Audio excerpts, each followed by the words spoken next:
ഇന്ന് പലർക്കുള്ളൊരു സംശയമാണ്, നമ്മൾ കൂടുതൽ UPI ട്രാൻസാക്ഷൻസ്, അതായത് ഗൂഗിൾ പേ, ഫോൺ പേ ഒക്കെ യൂസ് ചെയ്യുന്നതുകൊണ്ട് എന്തെങ്കിലും ഇൻകം ടാക്സ് സംബന്ധമായ ഇഷ്യൂസ് വരാൻ ചാൻസ് ഉണ്ടോ എന്നുള്ളത്. ഇതിന് ആക്ച്വലി ഉത്തരം ഇൻകം ടാക്സിൻ്റെ നിയമത്തിൽ എവിടെയും ഇതിന് പ്രത്യേക പരിധി നിശ്ചയിച്ചിട്ടില്ല എന്നുള്ളതാണ്. എന്നാൽ ഇവിടെ ശ്രദ്ധിക്കേണ്ട ഒരു കാര്യം എന്ന് പറയുന്നത്, നിങ്ങളുടെ വാർഷിക വരുമാനം 4 ലക്ഷത്തിലധികമാണെങ്കിൽ നിങ്ങളുടെ വരുമാനവും വരുമാനത്തിൻ്റെ സ്രോതസ്സും കാണിച്ചിട്ടുള്ള ഇൻകം ടാക്സ് റിട്ടേൺ സമയത്തിന് ഫയൽ ചെയ്യണമെന്നുണ്ട്.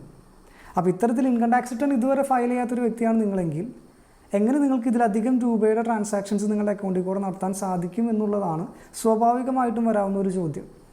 ഇനി സപ്പോസ് നിങ്ങൾ റിട്ടേൺ ഫയൽ ചെയ്യുന്നൊരു വ്യക്തിയാണ്, നിങ്ങൾ ഒരു 10 ലക്ഷം രൂപ ഡിക്ലെയർ ചെയ്തു ഇൻകം, പക്ഷേ നിങ്ങളുടെ അക്കൗണ്ടിൽ കൂടെ നടക്കുന്ന ട്രാൻസാക്ഷൻസ് 20-30 ലക്ഷം രൂപയുടെയാണ്. അല്ലെങ്കിൽ നിങ്ങൾക്കുള്ള ഫിക്സഡ് ഡെപ്പോസിറ്റ് എന്ന് പറയുന്നത് 50-60 ലക്ഷം രൂപയുടെയൊക്കെയാണ്. ആ കേസസിലും നിങ്ങൾക്ക് സ്വാഭാവികമായിട്ടൊരു ചോദ്യം പ്രതീക്ഷിക്കാം. ഇത്തരത്തിലൊരു ചോദ്യം വന്നു കഴിഞ്ഞാൽ നിങ്ങൾക്ക് ന്യായമായ ഒരു മറുപടി ഉണ്ടെങ്കിൽ ഇവിടെ ഇഷ്യൂ ഒന്നും വരുന്നില്ല.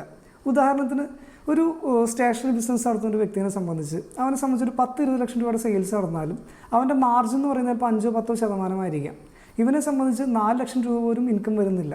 അപ്പോൾ ഇവിടെ ഒരു പ്രശ്നം ഉദിക്കുന്നില്ല. എന്നാൽ ചില കേസിൽ ഇത്തരത്തിൽ നിങ്ങൾ ന്യായീകരിക്കുമ്പോൾ അത് മറ്റു നിയമങ്ങളുടെ ലംഘനമായിട്ട് കാണാറുണ്ട്. ഉദാഹരണത്തിന് കേരളത്തിൽ മണി ലെൻഡിങ് ബിസിനസ് ചെയ്യണമെങ്കിൽ കേരള മണി ലെൻഡേഴ്സ് ആക്ടിൽ രജിസ്ട്രേഷൻ വേണം. ഒരു വ്യക്തി ഒരു 20 ലക്ഷം രൂപ വായ്പ കൊടുത്തിട്ടുണ്ട്. അവനെ സംബന്ധിച്ച് 10-15% അവൻ്റെ പലിശ നിരക്ക്. അവനെ സംബന്ധിച്ചും വരുമാനം ഈ പറഞ്ഞ 4 ലക്ഷത്തിൽ താഴെയായിരിക്കാം.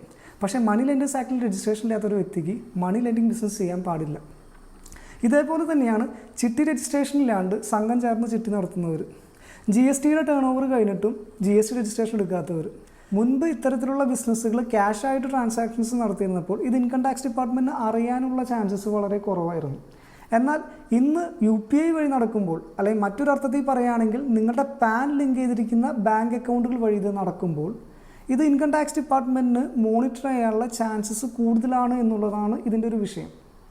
മറ്റൊരർത്ഥത്തിൽ പറയുകയാണെങ്കിൽ, അല്ലെങ്കിൽ ചുരുക്കി പറയുകയാണെങ്കിൽ, നിങ്ങൾ നടത്തുന്ന ഓരോ ട്രാൻസാക്ഷൻസും ഇൻകം ടാക്സ് ഡിപ്പാർട്ട്മെൻറ്റിന് ആവശ്യപ്പെട്ടാൽ തുറന്നു വായിക്കാവുന്ന ഒരു പുസ്തകത്തിലെ വരികളാണെന്നുള്ള അവബോധമാണ് നിങ്ങൾക്ക് എല്ലാവർക്കും ഉണ്ടായിരിക്കേണ്ടത്.